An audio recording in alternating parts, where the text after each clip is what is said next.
It's Friday, everyone. What do we do on Fridays here at the Hint Hive? That's right, we smash the patriarchy.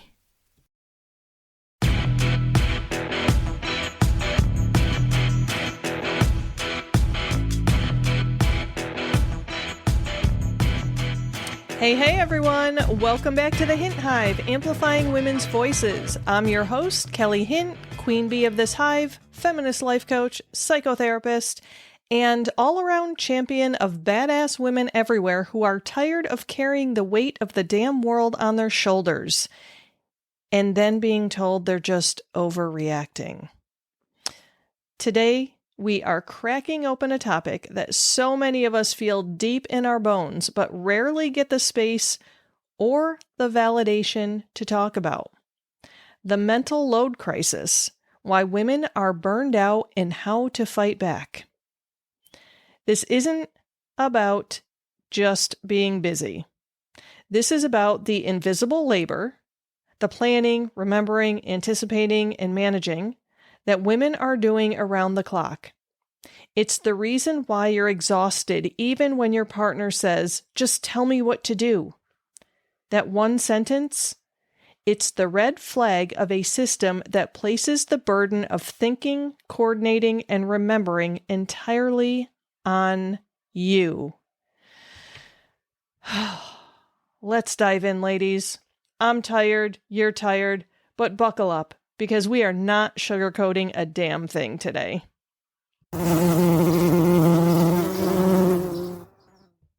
Okay, so some of you who have listened to prior episodes may be thinking, wait a minute, didn't we kind of cover this?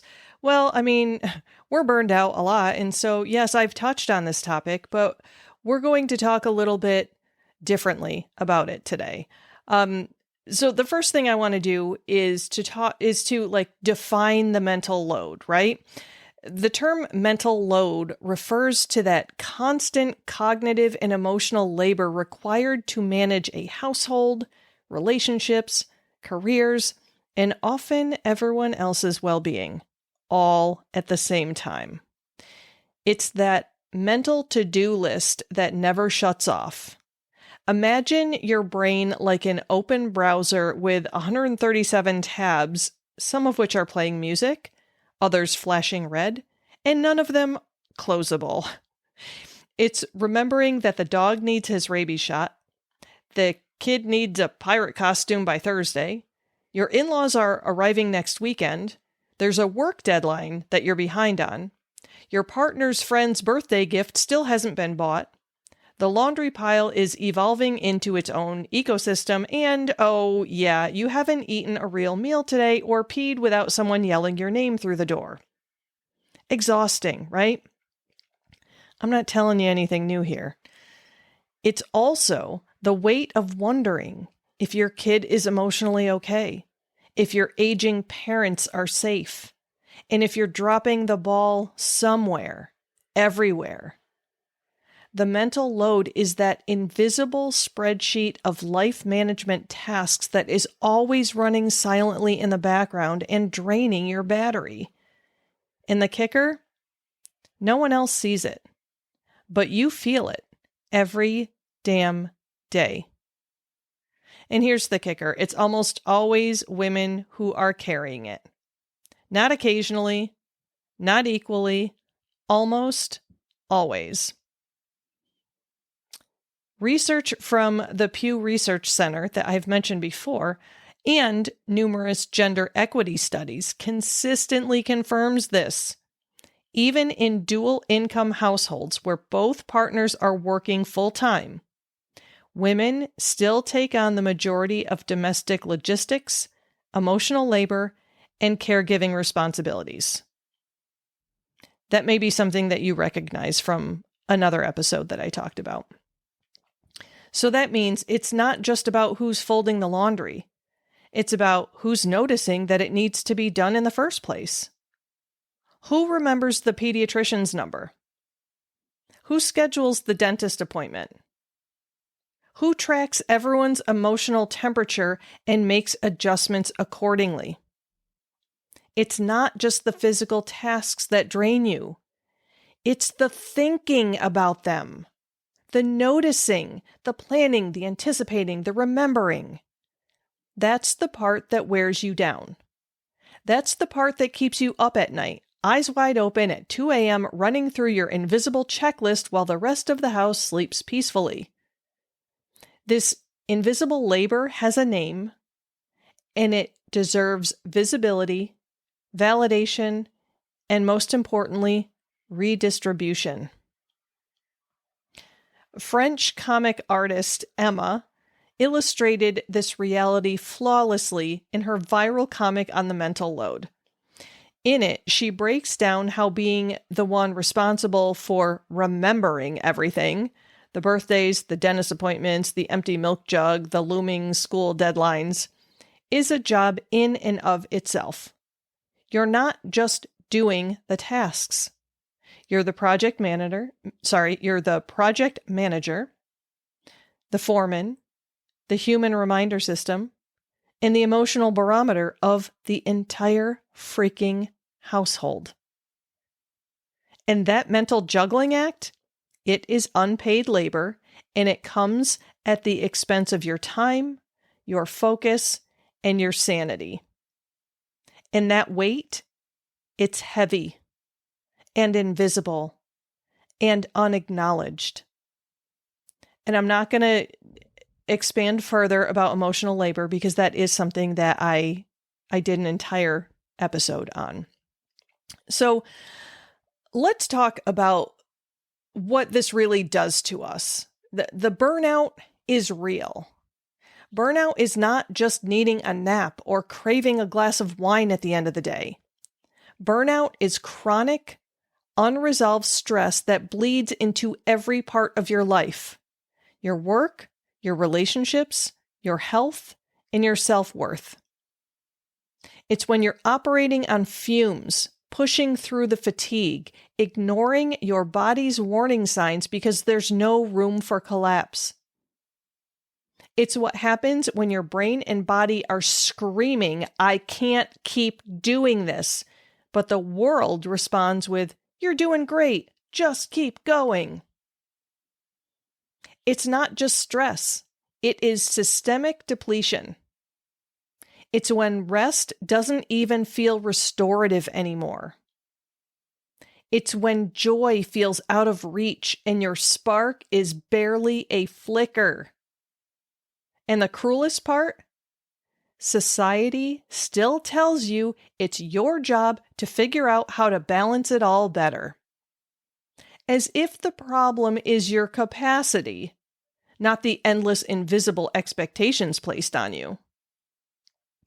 So burnout can show up as emotional outbursts or numbness, trouble sleeping, resentment that simmers beneath the surface, physical symptoms like headaches, stomach problems, or constant fatigue, or a deep sense of failure even when you're giving everything that you have.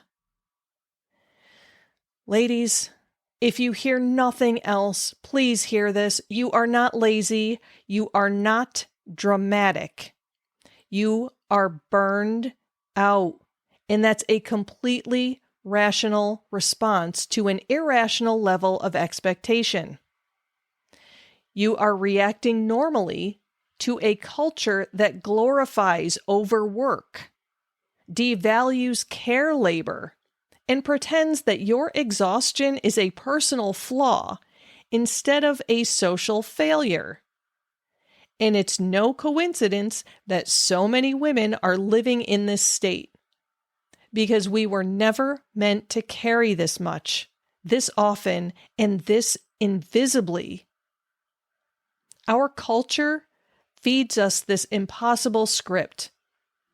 Be a high-achieving career woman who climbs the corporate ladder and a nurturing, ever-present mom who handmakes birthday party favors and a flawlessly composed partner who always looks put together and a green juice drinking, yoga doing, self-care obsessed goddess who never loses her cool.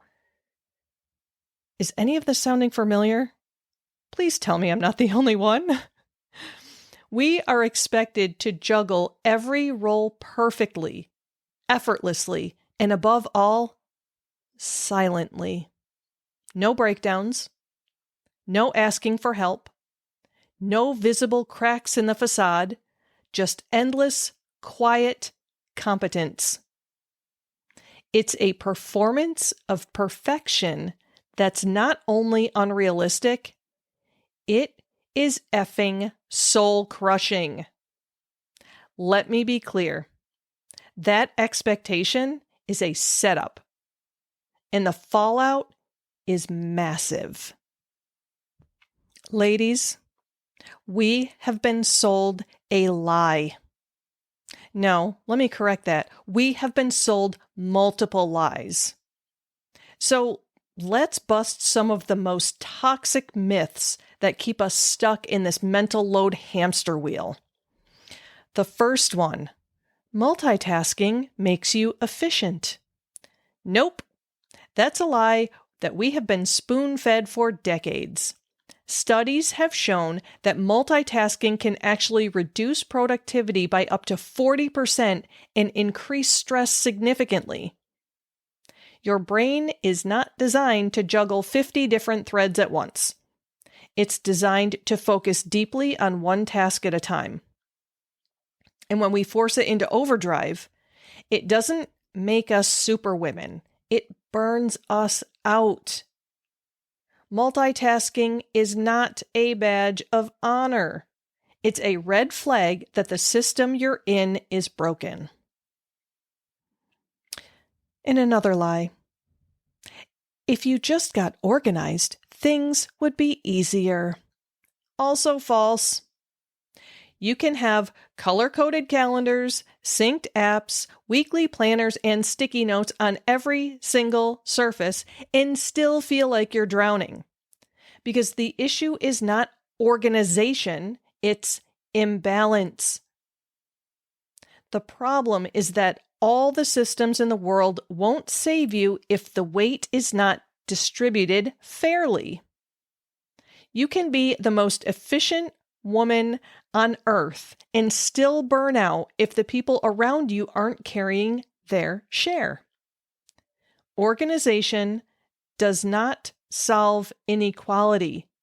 It just masks it for a little while. In the next lie that we've been sold, it's selfish to ask for help. Absolutely not. Asking for help is not a weakness. It is a radical act of self-preservation. It is a declaration that your needs matter too. And when you ask for help, you're not just protecting your well-being.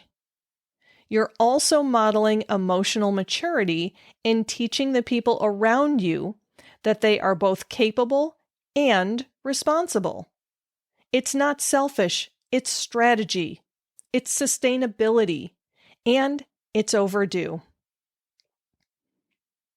And the final lie that we've been sold that I will cover today, being needed is the same as being loved. Oof, that one hits hard because it's a lie many of us were raised on. But being needed is not the same as being cherished, respected, or truly seen. It is high time to stop confusing usefulness with value. Your worth is not measured by how much you do for others. You are inherently worthy, whether you're doing, giving, fixing, or simply existing. Let's retire the idea that love must be earned through exhaustion. We have been socialized to see ourselves as caretakers first and people second. That has to change. Okay, now that we've named the monster, let's talk strategy. Let's talk how to fight back, because we are not here to vent and stay stuck. Ladies, we are here to rise. And Some of these steps that I'm going to talk about, they connect to other steps I've talked about before in other episodes. Some of these are the same steps, but it's important to repeat because we have to get a hold of this. We have to rise together and fight back.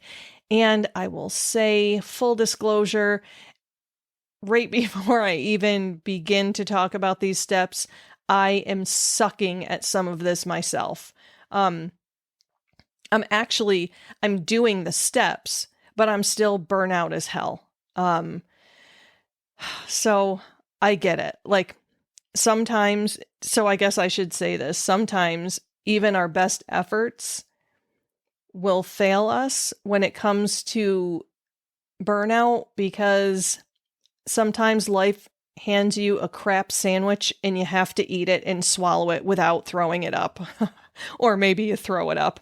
I feel like that's symbolically what happens every time I lose my crap. I'm throwing up the crap sandwich that I've been force fed.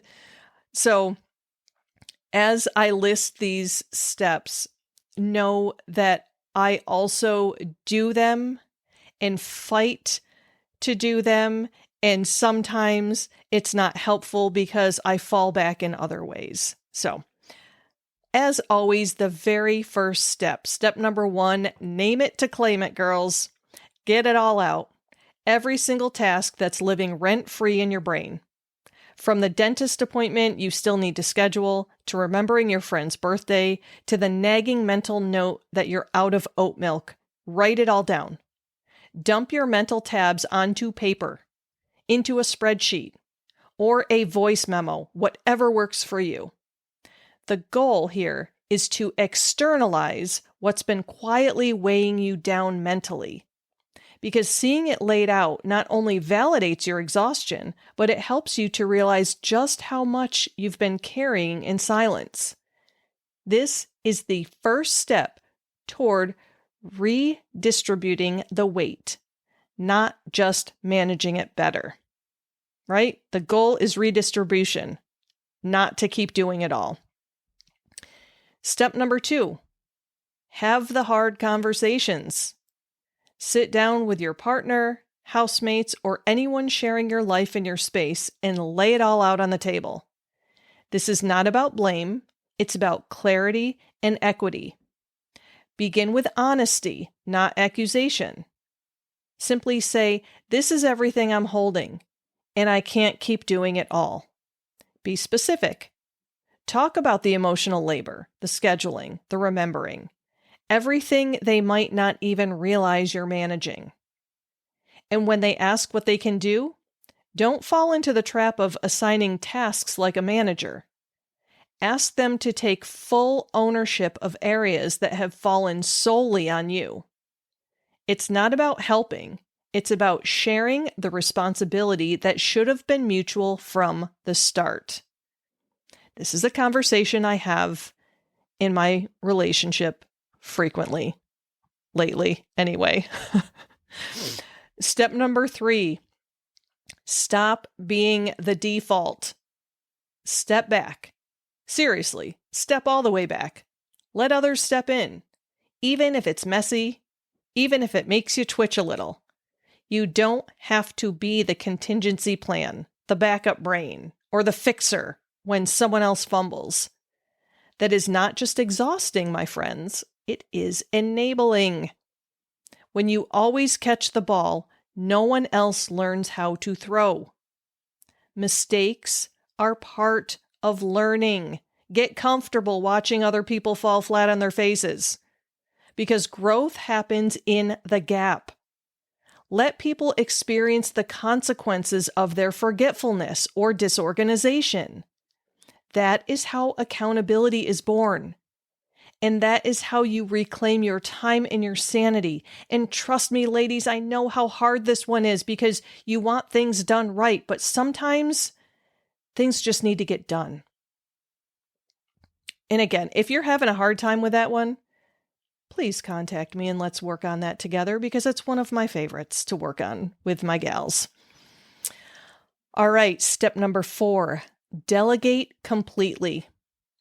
This means more than just asking someone to chip in. It means handing over full, unqualified responsibility. Let go of micromanaging.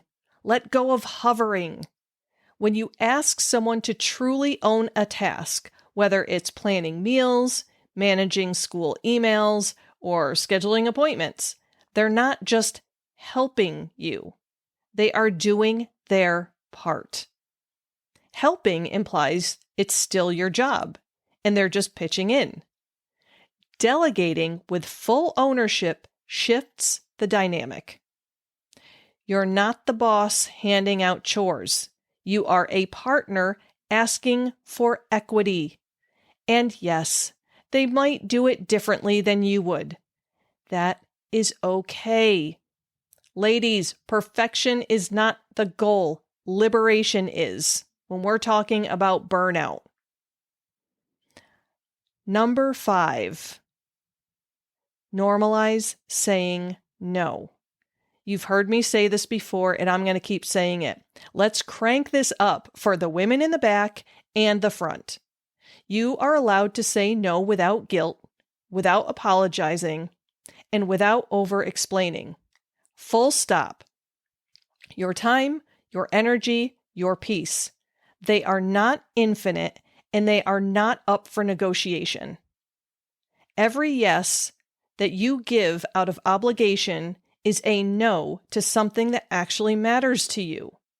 So say no to the extra committee, the volunteer shift you didn't sign up for, the late night emotional labor text. Say no because your bandwidth is sacred. Say no because your worth is not measured by your availability. Step number 6.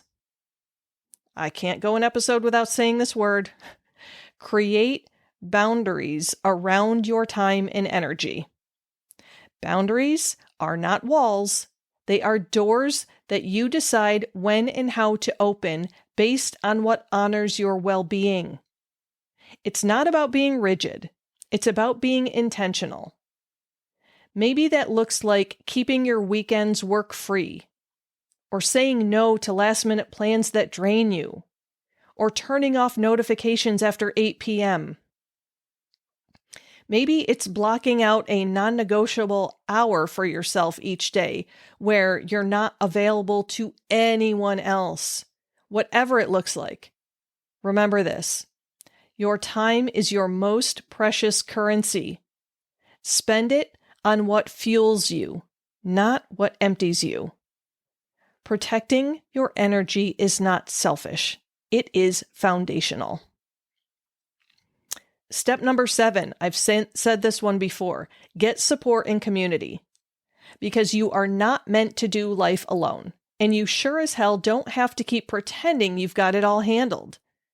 Whether it's weekly therapy sessions, a feminist book club that fuels your soul, a coaching circle where you can lay it all down, or just one fierce, trusted friend who truly gets it.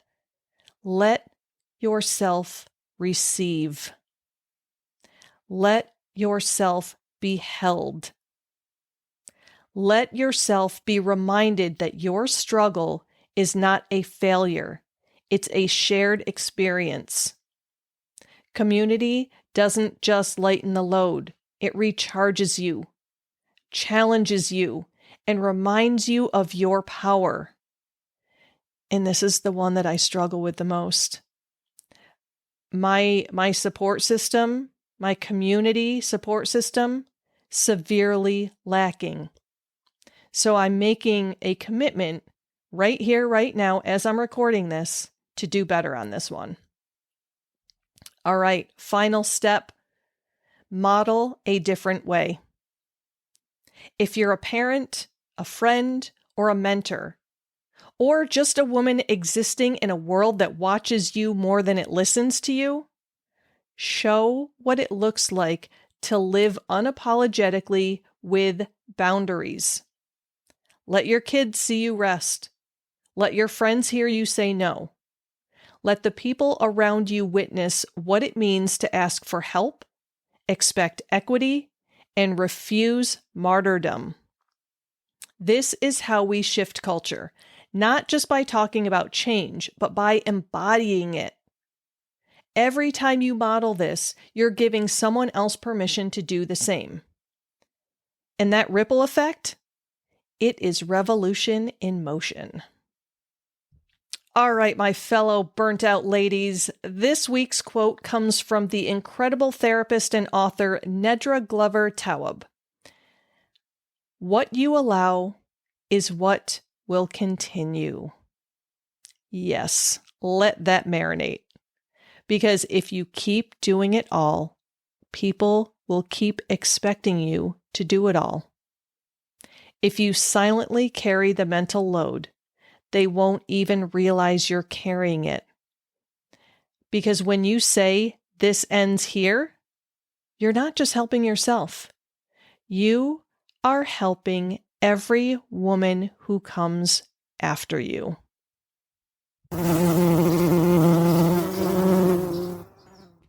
All right, fierce ones, if your brain feels like 72 tabs are open at all times, it is not just you. You are not broken. You are not lazy, and you're not bad at adulting. You are operating under a system that was never designed for your liberation. But the good news, we do not have to play by those rules anymore. We reclaim our time. We reclaim our energy. We set fire to the expectation that we should be grateful to carry it all and ask for nothing. Nah, we're done with that. So here's your call to action. Share this episode with someone you love, someone who's drowning in the invisible. Let them know they're not alone. And then start a conversation. Ask each other, what part of your mental load are you releasing today? Build that community, ladies. It's far more important than you realize. And of course, come join us in the Hint Hive podcast Facebook group. I want to have these real, raw, powerful conversations with you every day. I want to hear your story. Let's keep building the kind of sisterhood that holds each other up. And if you feel like you're burnout, come on over to the group. I want to talk about it. This is part of that community building that I'm talking about. Let's be here for one another. Let's support each other. Until next time, my burnout friends, keep your power close, your boundaries closer, and your damn crown on straight. And if it's not, we'll adjust it for you. See you next time, ladies.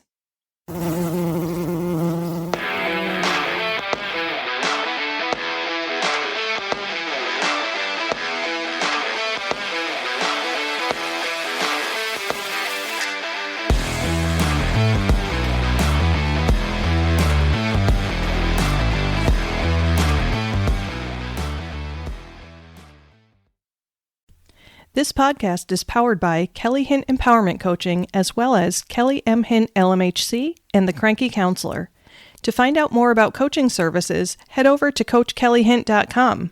If you'd like to know more about the psychotherapy services I offer to individuals within the state of New York, you can check out KellyMHint.com.